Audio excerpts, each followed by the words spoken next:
My stepbrother, Eric, raised a useless beta like me. Yet, during his susceptible period rut, I climbed into his bed. Terrified that he would be disgusted by me, I fled in a panic while he was still unconscious. Half a month passed peacefully. I came home to find him sitting on the sofa. In his hand was a pregnancy test report. Who the fuck did you get pregnant? Get over here and kneel down. Chapter 1. An angry Eric was simply more terrifying than a demon. Trembling, I walked over to him and obediently knelt down. Read this to me. What does it say on here? The pregnancy test report was slammed into my face. I pursed my lips, not daring to make a sound. Bro, how old are you? 18. He let out a cold laugh, his eyes freezing. How wonderful. Truly the good little brother I raised. 18 years old, and you dare to get someone pregnant. I breathed a sigh of relief internally. Thank goodness the report doesn't have my name on it. Seeing that I didn't speak, he continued to ask. Who is it? Is it Angelia, who has been chasing you? Or Bella, who gave you chocolates? Or is it that little Omega you're closest with, Francis? I was astonished. He actually knew more about the people pursuing me than I did. I'll handle it myself, bro. Handle it how? Let's hear it. I thought for a moment. My brother hated irresponsible people the most.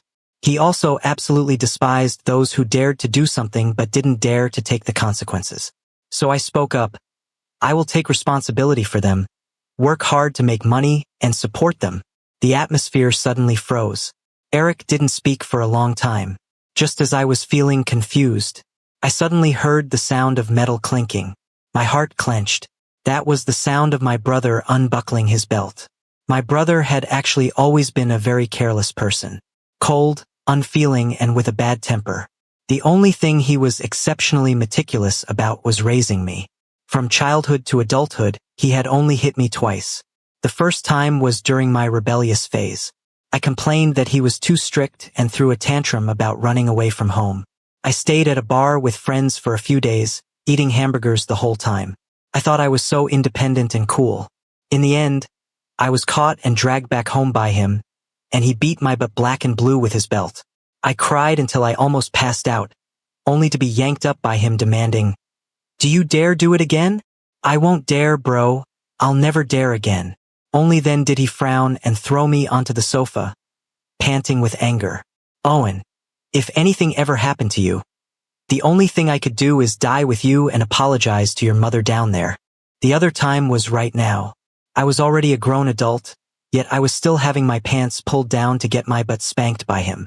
I flushed bright red with shame. I tried to struggle, but was pressed even tighter against his thigh. My nose was filled with the scent of wild roses coming from his body. The belt lashed down crack after crack. "Bro, stop hitting me.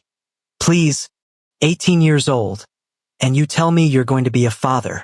Did I or did I not tell you that no matter who you like, you have to tell me?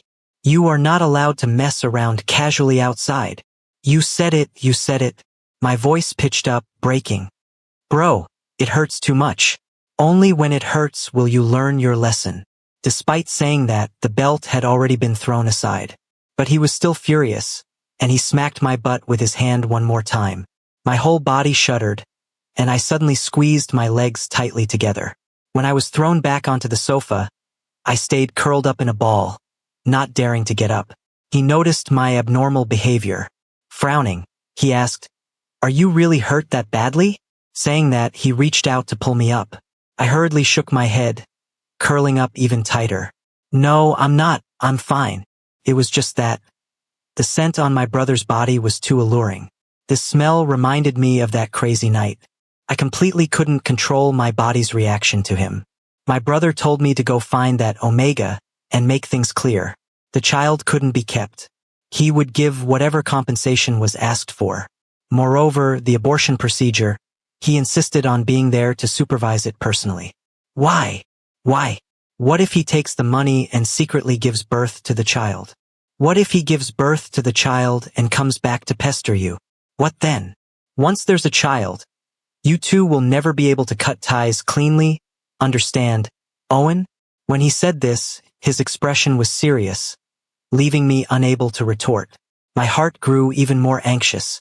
My brother wanted to go in person. How was I supposed to cover up this lie? I went to discuss it with my best friend, Francis. He didn't have any good ideas either. Why don't you just confess to your brother? Just tell him that you are the one who's pregnant, and the child is his. You've secretly been in love with him for so many years anyway. I lowered my head, my voice dropping. But my brother has always only seen me as a younger brother. If he finds out that I deliberately took advantage of him being drugged to do that kind of thing with him, will he think I'm disgusting? Even Francis couldn't answer this question.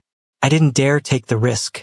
I could just secretly love my brother forever. At the very least, I still had my identity as his younger brother.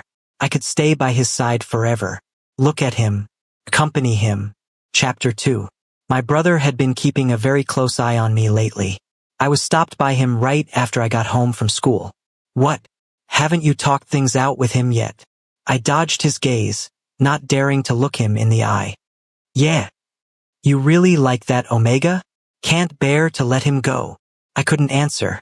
A brief silence fell. Eric looked very irritable. Speak. No, bro. Can you just give me a little more time? He frowned, yanked off his tie, and threw his chopsticks onto his plate, making a harsh clattering sound. The oppressive atmosphere made me even more nervous.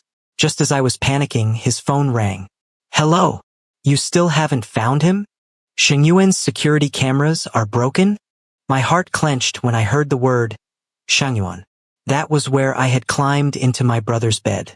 Looking at him, his expression was terrible. What do you mean? What should we do? Keep looking.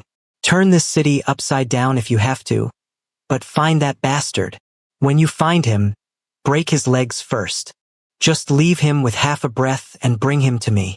My heart was beating incredibly fast. I couldn't help but want to plead for myself. Bro, our family has been doing honest business for so many years. Even if someone provoked you, you shouldn't. He looked up at me, his eyes filled with complex, indiscernible emotions. I actually thought he looked a little sad. You don't understand, Owen. I originally wanted to. He stopped halfway. Forget it. I don't have the right to say anything to you anymore. I feel especially dirty, especially disgusting. Especially dirty, especially disgusting. Those words kept me awake for several nights. I dreamed of my brother's fingers tightly intertwined with mine. Our closely embraced bodies, our inseparable kisses. After waking up, however, those 7 words constantly surfaced in my mind. I slapped myself hard across the face. I loathed my own greed, which had defiled the person I loved most in my heart. Being pregnant, anxious, unable to sleep well, and weighed down by heavy thoughts. Francis looked at my pale face with deep concern. Are you okay? I shook my head gently. I'm fine. He made up his mind. Why don't you just tell your brother that I'm pregnant with your child? I disagreed. How can we do that? What's the big deal? We're best friends. We'll do it like this. You tell your brother I'm pregnant with your child. After a while, I'll just say I've already had the abortion. I'll go get a checkup right in front of your brother to prove there's no baby in my stomach. Wouldn't that work? We sat on the carpet plotting for ages and finally came up with this supposedly perfect plan. Just as I stood up, my vision suddenly went black. The whole world was spinning. Owen! Afraid I would fall, Francis hurriedly caught me in a flurry. Are you okay? I'm no. Before I could finish, the door was suddenly pushed open. Eric's gaze landed on the two of us holding each other tightly. A trace of blankness appeared on his usually domineering face. I saw his breathing hitch for a second. His voice was slightly hoarse. I bought you some chestnut cake. Do you still like to eat it? After my mom passed away, I went through a period of extreme mental fragility. I would often wake up crying in the middle of the night, making a loud, noisy fuss. Sometimes I demanded the curry noodles my mom used to make, and other times I wanted the chestnut cake she often baked. I don't know how someone as impatient as Eric tolerated me. He ran all over the city, buying countless chestnut cakes and bowls of curry noodles. Only this one bakery's chestnut cake tasted the closest to what my mom made. but today's pastry tasted a bit bitter in my mouth. Francis held my hand and said the words we had prepared in advance. Brother Eric, Owen and I truly love each other. Eric's gaze fell on our tightly clasped hands. After a long time, he asked me in a hoarse voice, "Is that so?" I avoided his eyes. "Yeah." Afraid I wouldn't be able to hold up, Francis quickly continued. "But we know we're still young right now. We have no way to properly care for a child. So I'm going to get an abortion. You don't have to worry." He didn't say a word. No one knew what he was thinking. I walked Francis to the door. He was a bit uneasy. "Do you think your brother will believe it?" "I don't know. Maybe.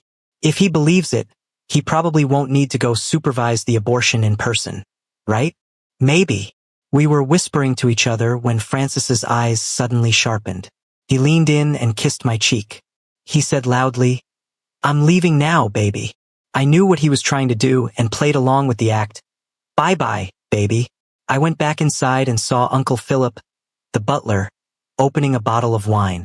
Eric didn't usually drink much. The alcohol in our house was generally kept for collection. I watched Uncle Philip deliver the wine into Eric's study. Until the early hours of the morning, Eric didn't come out. I really couldn't set my mind at ease, so I gently pushed the door open. "Get out." Eric's voice was very cold. "Bro." He turned his face, his eyes slightly downcast. "Do you need something?" The smell of alcohol permeated the air. "You've drank too much." He turned his head back around, leaving me only the back of his head to look at. "I haven't." He clearly didn't want to talk anymore. I had never seen my brother look so apathetic. I panicked so much that my fingers clenched tight. "Bro, so it wasn't an accident. The truth is, you two actually like each other." He rubbed the space between his brows wearily. "Forget it." Those two words felt like a prelude to giving up. I suddenly panicked. My heart beat wildly as I tightly grabbed his hand, wishing I could bury my entire face into his palm. "I know I was wrong, bro. I won't make you worry about me anymore. Don't be mad at me. Don't ignore me." He looked at me quietly for a while, then suddenly reached out and pulled me into a tight embrace. My ribs ached from how hard he was squeezing, yet it brought a strange sense of security. I even wished I could be crushed into his bones. That way, we could become the closest people in the world, never to be separated. The alcohol was getting to him, and Eric's tone was somewhat slurred. "How could I bear to? You are my favorite." My heartbeat instantly reached its peak, pounding so hard my chest hurt. "Little brother." I stared into empty space, blinking my eyes, my raised arms freezing in midair. In the end, I fought back the stinging in my nose and hugged him back. "Little brother it is. As long as I can stay by your side, that's enough." Chapter 3. Francis accompanied me to the hospital. I am a beta, having a child would be life-threatening. So, I needed to get an examination as soon as possible and then schedule the surgery. I stared blankly at the test results, my finger gently touching the shadow on the scan. "This is the child between my brother and me. It's so small." Francis looked at my expression, his tone carrying a warning. "You are not an omega. Getting pregnant and giving birth will cost you your life. Don't do anything stupid." I know. It was just that my brother's words echoed in my mind again. Once there's a child, you two will never be able to cut ties cleanly. A lifetime. It was truly tempting. It's a pity I'm not an omega. It really is such a pity. The two of us walked out together and unexpectedly ran into someone in the corridor. "Bro." Eric was supporting a tall, slender man.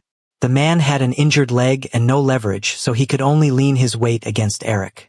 The two of them looked at us simultaneously. Eric's gaze landed on the report in my hands. Francis immediately grabbed my hand. "Darling, thank you for accompanying me to the checkup. You are so good to me." Eric lowered his eyes, his long eyelashes obscuring half of his pupils, looking indescribably cold. Without saying a word, he was about to walk right past me. Panic flared in my heart, and I subconsciously called out to stop him. "Bro, what is it? Are you coming home for dinner tonight?" "We'll see." Then. My words were rudely cut off by him. "If it's anything else, save it for another day." I have to accompany someone to see the doctor right now. That unfamiliar tone left me stunned. My gaze fell on their arms supporting each other. I nodded frantically. Okay. I'm sorry. Then you go with him first. He didn't answer, just supported the person and walked away. I watched their backs as they leaned closely together, suddenly covering my lower abdomen and crouching down, enduring a wave of piercing pain. Owen, how are you doing? I blinked, only feeling like tears were about to well up. Staring blankly at my best friend, I reached up to touch my chest. My brother has never treated me like this before. Francis was a bit at a loss and hugged me to comfort me. This embrace shielded all my expressions, and my emotions finally found an outlet. Was I so incredibly wrong, or... I didn't dare say that speculation out loud. Or does he have someone more important? Someone he likes more than me in his life now? Francis hugged me tighter, even more indignant than I was. Don't be sad. Blame your brother. It's all his fault. I remained silent and didn't retort. I did blame him, but no matter how much I blamed him, I could only blame him for giving me so much partiality and protection, doting and indulgence over the years. So much so that this tiny bit of neglect felt so painful and torturous. Meanwhile, at the end of the corridor, footsteps paused. Someone looked back, froze for a moment, and then walked away even faster. On Tuesday, my brother had to go on a business trip for a week. I followed him around like his shadow, until he suddenly turned around, almost bumping into my nose. All right, stop seeing me off. N. His pitch-black eyes stared at me for 2 seconds. Eat well and sleep well. And also, he emphasized his tone and I became serious. Don't go fooling around outside. Stay at home and wait obediently for me to return. Can you do that?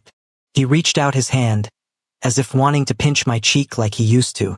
I widened my eyes, my heart suddenly leaping into my throat. But Eric's fingertips paused, and in the end, he just gently patted my wind-messed hair. The wind is picking up. Go back inside. Yes, the wind was picking up. The autumn wind swirled the fallen leaves, blowing a chill straight into one's heart. I watched his disappearing figure and couldn't help but touch my lower abdomen again. Hey, little one. Say goodbye to Daddy. Even if Daddy will never know you were once here. Francis accompanied me to the surgery. He squeezed my palm, saying nonstop, "What do I do? I'm even more nervous than you are." I laughed at him. What is there to be nervous about? While secretly clenching my own fist covered in cold sweat. The doctor was very professional and responsible, comforting me by saying, "It won't hurt once the anesthesia kicks in, but the surgery time will be slightly longer. You are a beta. You must be careful in the future. Pregnancy is very dangerous." I nodded, "Thank you, doctor." And then I slept a very long, very deep sleep. When I woke up, everything was over. The doctor said it wouldn't hurt, but as I blinked, tears still fell down. I reached out and touched my flat lower abdomen. There once was a child belonging to my brother and me there, the closest connection to him I would ever have in this life. It would never happen again. It could never happen again. Francis told me to go to his house first. "You look terrible. You'll definitely get found out if you go home. Let's go to my house. I'm very good at taking care of people. Plus, those matching pajamas we bought earlier have arrived." Francis and I lay on the bed, each under our own blanket, chatting. We talked about our high school dean who got so excited scolding people that he whipped his head and threw his wig off. The two of us laughed out loud, laughing until we were out of breath, and then our voices gradually faded. I gently touched the back of his hand. "Francis, thank you." He rolled over, propping himself up to look at me. "I was fat in high school, self-conscious, and always bullied. You were the only one who always stood firmly by my side. I swore back then that I would be your best friend forever. Friends are the only family humans get to choose for themselves." The two of us looked at each other quietly and smiled. Francis, me too. Chapter 4. On my third day staying at Francis's house, I caught a slight cold, but it wasn't serious. While he was taking a shower, the doorbell rang, sounding very urgent. Thinking of the takeout we just ordered, I hurried to open the door before I could even put on my shoes. Coming. The moment the door opened, The scent of wild roses drifted in. Have you had enough fun? I met my brother's dark, heavy eyes. My heart skipped a beat. Bro. Eric's voice was like ice, bone-chillingly cold. Bro? You still remember I'm your brother. What did you promise me? Did I or did I not tell you to stay obediently at home and not go fooling around outside?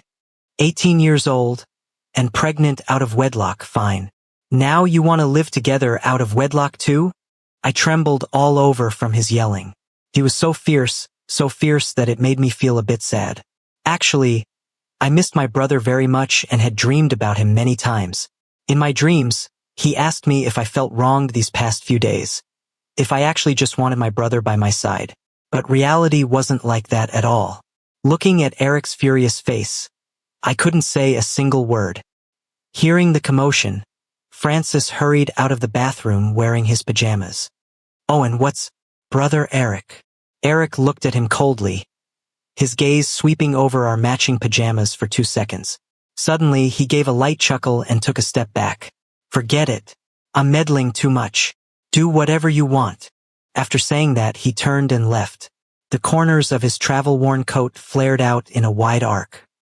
He walked fast and urgently, almost as if he were fleeing. Before I could think, my body subconsciously chased after him.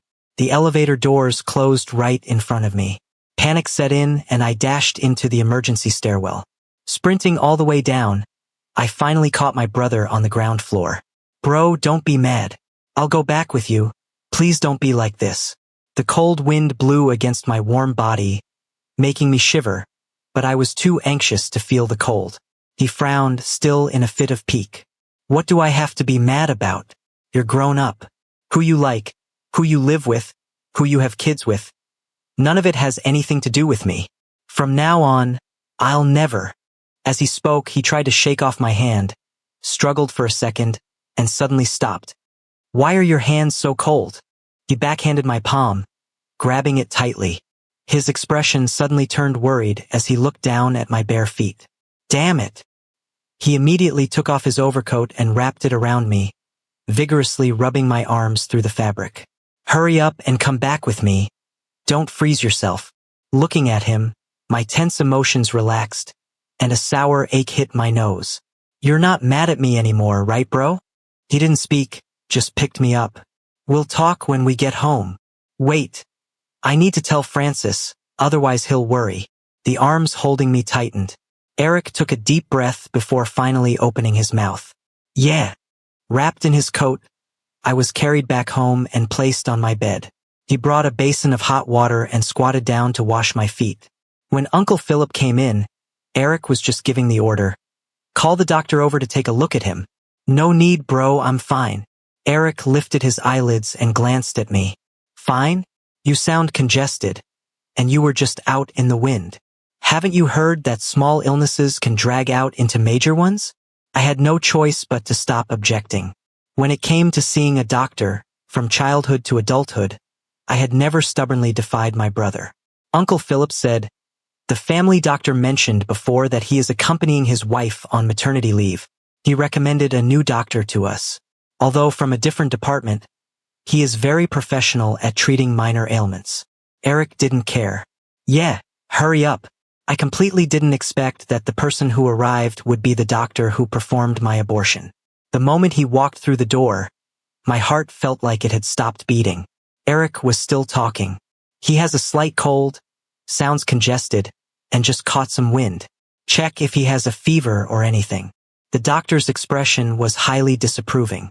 How could you let him catch a draft at a time like this? He just finished an abortion surgery and needs quiet rest. Catching a cold draft easily leads to chronic headaches later on.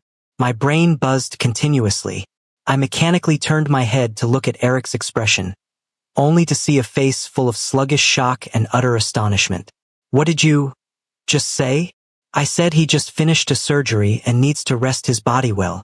Eric's gaze shifted to me. His eyes were crawling with bloodshot lines. That expression was like a volcano on the verge of erupting. What surgery? Only then did the doctor realize something was wrong. Well, Owen, do you want the doctor to say it? Or will you tell me yourself? I never thought this matter would be exposed in such a way. He sat quietly by my bed, waiting for me to finish explaining before looking up. The rims of his eyes were entirely red, and even breathing seemed difficult for him. So, the one who was pregnant wasn't Francis. It was you. I awkwardly lowered my head. Yeah. So, you were pregnant, running up and down the hospital all by yourself doing checkups, lying alone on that freezing operating table. I'm sorry, bro. Sorry. He suddenly roared, but his voice was trembling violently. I really want to strangle you to death. He leaned over, pinning me down, pinching my arms with a death grip. Do you know how dangerous it is for a beta to get pregnant? And you actually didn't say a single word to me. Two pairs of bloodshot eyes stared at each other. After a long time, unable to bear it, he bent down, pressing his forehead against my collarbone. His voice carried a choked sob. I actually didn't know anything at all. Letting you be all alone. And I even yelled at you just now. Even let you catch a cold draft. Bro, I'm fine. I'm really fine, don't. I hurriedly reached out to cup his face, only to feel a handful of tears.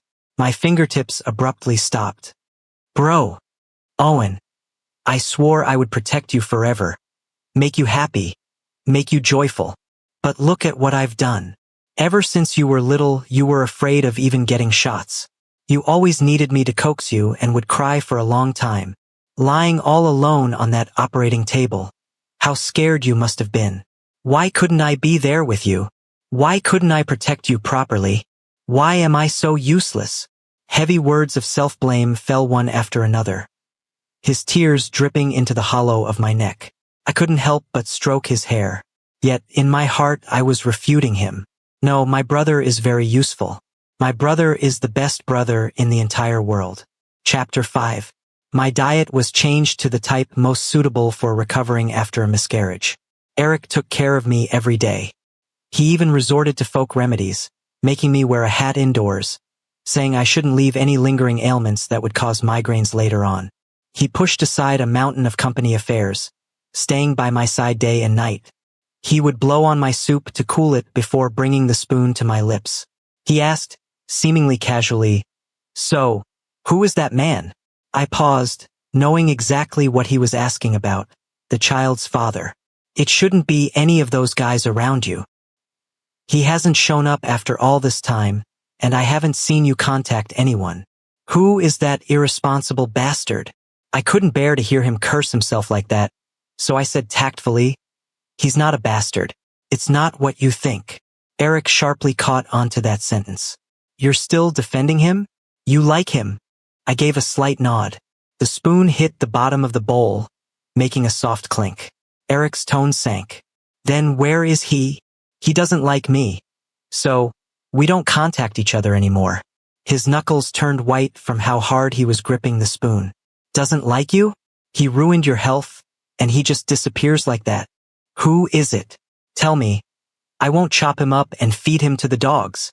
I looked at him for 2 seconds, feeling helpless yet finding it a bit funny. I reached out to pull his hand. "Forget it, bro. It's all in the past. Anyway, it's impossible between him and me. I don't want to bother him anymore either." Eric's chest heaved violently a few times, looking like he was genuinely infuriated. Finally, he looked at me again, kept a straight face, and helped wipe the corner of my mouth. "Forget it. Don't run into that kind of bad person again. Just stay obediently by my side." His expression was stern and serious. Actually, that sentence was only half finished. A long time from now, Eric would add one word to the end of it. Forever. Stay by his side. Forever. I stayed at home, recuperating for 2 months. Even the doctor said I was fine long ago. But Eric wouldn't have it. "He's still young, don't let this damage his body. Doctor, take another look at him. He is truly fine, sir. His body is so healthy now he could go run a marathon right away."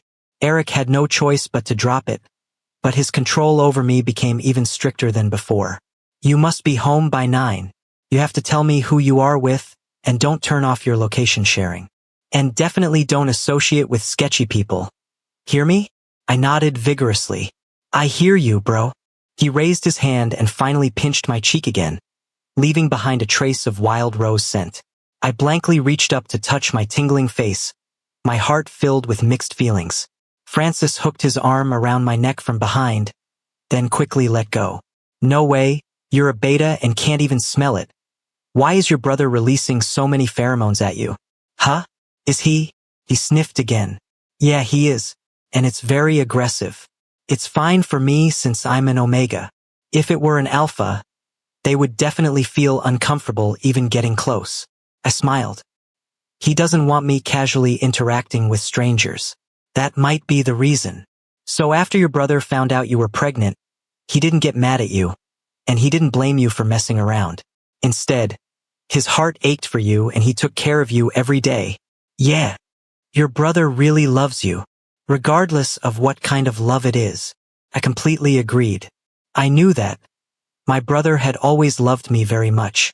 At an age where he should have been married long ago, the people who liked him could have trampled our threshold flat, but my brother only ever had one reason for refusing them. I'm sorry, I have a kid at home. He wouldn't adapt well to suddenly having a sister-in-law. Occasionally, I would blame myself for delaying my brother's marriage prospects. He would only say, "It's not your problem, it's me. I don't have the spare energy to give to anyone else." That love was too precious, so I guarded it closely, terrified that taking one wrong step would destroy everything. My brother took care of me for 2 months, and a mountain of work had piled up at his company. He quickly became busy again. At 9:30 p.m., I received a video call from him. At home. Ma'am, go to sleep early. I have a social engagement tonight and will be back a bit late. Bro. He looked at me seriously. Through the screen, the facial features I saw every day felt a bit distant. I couldn't help but reach out my fingertips to touch them. Drink less. I'll listen to you. After hanging up, I couldn't sleep. I kept waiting until 5 cars had driven past this remote villa area. Finally, I waited until our car arrived. I stood by the window, pulling back the curtains to look, only to see someone helping my brother out of the car. It was that tall guy with the injured leg I had seen at the hospital before. My brother's footsteps were a bit unsteady. The man supported him by the wrist, letting my brother lean against him. I watched quietly, but my hand unconsciously gripped the curtain tightly. After freezing for a moment, footsteps sounded outside the door. More than one person. I suddenly lost the mood to say goodnight to my brother in person. I shrank back into bed and pretended to be asleep. The door opened, and someone walked up to my bed. Who is it that you actually like? Which guy is so incredibly lucky? The tone carried a hint of self-mockery. If only I hadn't made that mistake. Good night, little one. The scent of wild roses mixed with the faint smell of alcohol. When he leaned in close, his warm breath gently brushed against my face, and my heart leapt into my throat. But in the end, he only showed great restraint, gently touching his forehead against mine. I couldn't think about those unfinished words of his. My nasal cavity and my thoughts were entirely occupied by the unfamiliar men's cologne on his body. A certain nerve in my brain called possessiveness had been triggered. Suppressing the sour ache in my throat, I thought to myself that I shouldn't be like this. I needed to quietly cry all my reluctant tears. Learn to use my biggest smile to wish happiness upon the person I love the most. I stayed awake until the second half of the night before finally falling asleep. At dawn, in a daze, I heard hurried footsteps outside the door, along with my brother's slightly anxious voice. You found him? The security footage. Yeah, I'm heading over right now. Copy it. Just wait. He said the last sentence with extreme viciousness. Once I catch that bastard, I swear I'm going to chop him into mincemeat. I couldn't hear the specific details clearly. My eyelids were too heavy to lift, and I fell back asleep. Chapter 6. I slept straight through until noon. Groggily walking out of my room, I unexpectedly bumped into someone. The person was dressed in a neat suit, looking clean and refined. Hello, you must be Mr. Eric's younger brother. I am his assistant. My name is Richie. I froze in place, looking at the door to my brother's room behind him, confirming that he had come out of there. So the footsteps I heard last night weren't a hallucination. My brother really brought someone home and stayed overnight in the same room with him. My mind reeled, and the color instantly drained from my face. Are you okay? I'm fine. I'm fine. It was just that my heart hurt a little. Just a slight ache. Countless questions popped into my mind. Would my brother hug him gently? Would the two of them chat before falling asleep? Would he get a goodnight kiss from my brother? Getting all those things that I could never get, that I had hoped for all those years yet could never possess. Francis waved his hand in front of my face. Why are you zoning out so much tonight? My lifeless eyes reflected in the wine glass. I shook my head. It's nothing. You're out playing so late tonight. Why hasn't your brother told you to go home? I glanced at the time. 10 o'clock. Today was exceptionally quiet, a rare moment of freedom. I downed the wine in my glass. It was so bitter it made my stomach churn. Probably, he doesn't have the time to care about me. Drinking alone to drown one's sorrows goes to the head the fastest. I stumbled home on unsteady feet. The entire villa was pitch black, the living room empty. There was no Eric waiting for me with a belt because I came home late. My heart felt like it had stepped on air, continuously sinking downward. Top-heavy, I returned to my bedroom. Pushing the door open, I was suddenly startled. Eric was sitting at the desk. The blue light from the computer screen reflected on his cold, stern face. His entire person emitted an eerie aura, like the calm before a storm. Bro, why are you here? Come here. He spoke, his voice hoarse. Today he was wearing a rare pair of glasses. His eyes were hidden behind the reflective lenses, making them hard to see clearly. I walked over to him and was pulled by him, tumbling entirely onto his body. He wrapped his arm around my waist, making me sit on his lap. He rested his chin in the crook of my neck, his breathing making my cheeks burn. Since I grew up, my brother had never hugged me this intimately again. Bro, look. He pinched my chin, turning my face toward the computer screen. The mouse clicked the play button, and my heart was suddenly gripped by an invisible hand. I was so nervous I could barely breathe. That was the security footage from the hallway outside the private room at Shengyuan. It captured the exact moment after I climbed out of bed, stumbling and sneaking away. Owen, who does this person look like? My Adam's apple bobbed with difficulty. I didn't dare answer. On October 17th, where were you?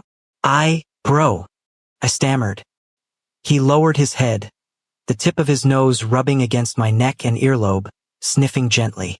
That feeling was very unfamiliar, as if something suppressed for a long time was about to erupt. My instincts told me this was dangerous. Speak, Owen. The irrefutable evidence was right there. There was no way to deny it. I'm sorry, bro. I was wrong. Where were you wrong? I felt ashamed even saying it out loud. I shouldn't have. During your rut, when you were drugged and unconscious, I just keep going. Just went into your room. I shouldn't have taken advantage of your vulnerable state. Shouldn't have had those dirty, His canine teeth bit down on my shoulder. Eric's arms locked around me tightly, his emotions finally unable to hold back from erupting. Is that where you were wrong? You were wrong for limping away all by yourself after being hurt and injured by me. You were wrong for getting pregnant with my child and not daring to tell me. Being scared alone, helpless alone, and lying on that operating table all alone. You were wrong for liking me but not saying a single word. You were wrong for making me think I had messed around with someone else, making me disgusted at how dirty I was, and making me too afraid to confess my feelings to you. My eyes snapped wide open. You said, what did you just say? My language system was completely scrambled. I grabbed my brother's arm, shaking him non-stop. What does that mean? Does it mean what I think it means? Bro, tell me, bro. Until you receive your punishment, I don't want to say anything. I grew anxious, frantically fumbling to unbuckle his belt. Then hit me. Punish me, bro. I'm begging you. Explain it clearly to me. Hold out your hand. I immediately held out my palm. Just hitting my palm? Will that make you stop being angry? Of course it will. He grabbed my fingers, but instead slipped a small ring onto them. The size was perfect, locking onto my finger, bringing an inexplicable sense of peace. My breath hitched, and the rims of my eyes suddenly grew hot. I originally wanted to wait for you to grow up a little more. Wait until you could distinguish what is love and what is dependence.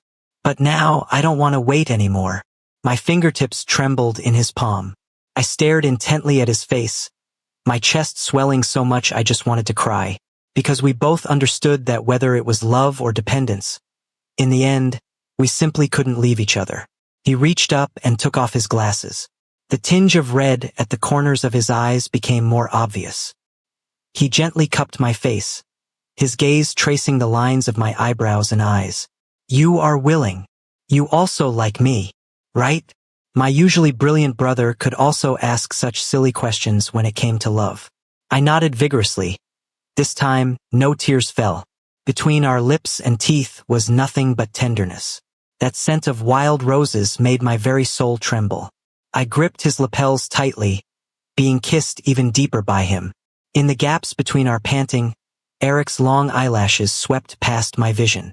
I was certain that, at this moment, no one in the world was happier than I was, because I was being reverently kissed by the person I loved the most. Chapter 7.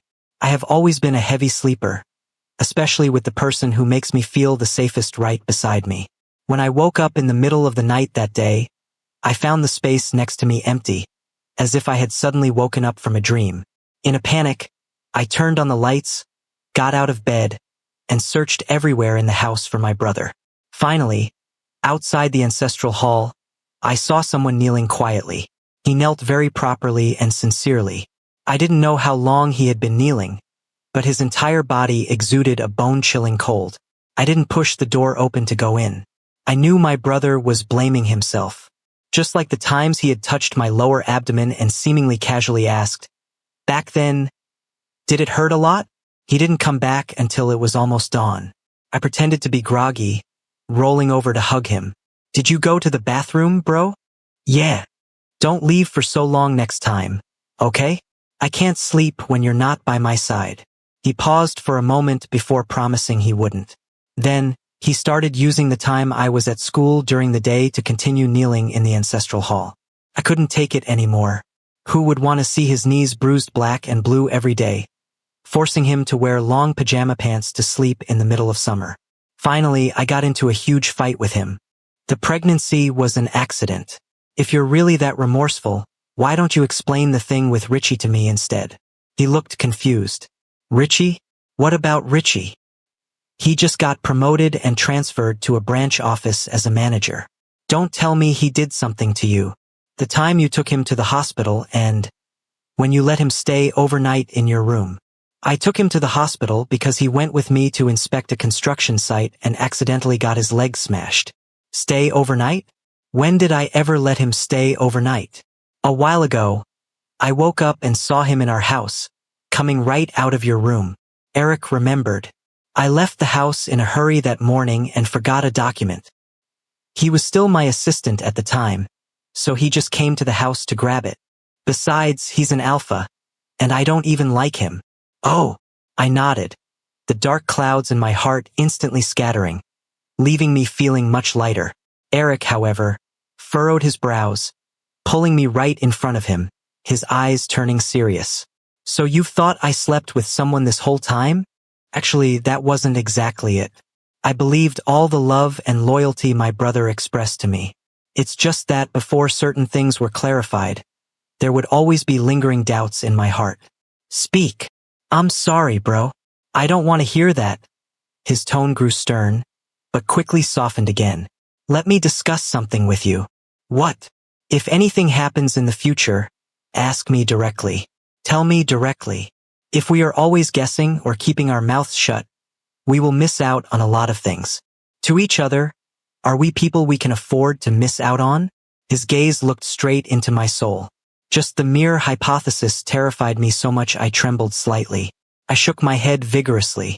No. Pinky, promise me. Our knuckles intertwined, the two rings resting closely against each other. Pinky, promise, brother.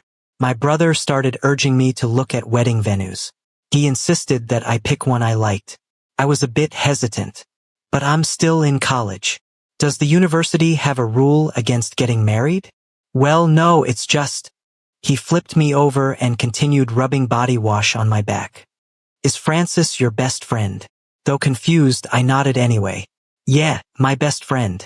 If we get married, how about having him be the best man? We can give him a car as a groomsman gift. My eyes widened in surprise. That was the car Francis had been talking about for ages. Really? Of course. So, do you want to get married sooner? Okay. He leaned in close to me, the body wash foam melting between my back and his chest. I was still immersed in the anticipation of the wedding when I suddenly heard the crisp sound of plastic packaging tearing open. My cheeks instantly grew scalding hot. Eric wrapped one arm tightly around my waist, while his other hand got ready. The bathroom was our first time. Blushing, I lowered my head, only for him to lift my chin and kiss me. Can I? Ma'am. The lust was intense, yet exceptionally gentle. Like the fine, dense foam, the sporadic pain only made the pleasure even stronger. The body wash acted like thick glue, sticking the two of us tightly together. We entangled, inseparable, reaching the peak of ecstasy together. Before I even got my college diploma, I got my marriage certificate first. I stared at the two little blue booklets over and over, unable to get enough of them. Eric gently poked my forehead. Stop staring. The marriage certificate isn't going to run away. I'll have the driver take you home first. I need to make a trip to the company, but I'll be back soon. Okay. I went home, found the box where we usually kept our documents, and prepared to put the marriage certificates away, only to find a small box with a combination lock added inside. My brother and I had never had secrets between us. Curious, I picked it up. I tried my brother's birthday. It showed an error. I tried my birthday. The lock clicked open. Inside were only two thin sheets of paper. One was my medical checkup report. I picked up the other one, and my pupils suddenly contracted. It was my brother's vasectomy surgery report. I froze in place, speechless for a moment. That night, he came home very early. We cuddled tightly beneath the covers. Outside the window, a drizzling rain was falling. He teased me. There might be thunder later. A certain someone used to cry whenever it thundered when they were little. Childish. I'm an adult now. He laughed out loud, his chest vibrating along with it. The room was filled with peace. I suddenly asked him, Bro, don't you want a child of your own? No one knows what the future holds. I still had a chance, yet Eric had already made such a resolute, irreversible decision. No. Why? Because a person's life is very short, and energy is limited. I feel like I don't even have enough time just to love you. So where would I find the energy to spare for anything else? I was stunned. I looked up at him, and he gently kissed the corner of my lips. I want you to be happy. Only then will I feel happy. My eyes grew wet, and I hugged his neck tightly. Bro, being loved by you like this, how could I possibly not be happy? If you enjoyed this story, remember to subscribe to my channel. Thank you so much.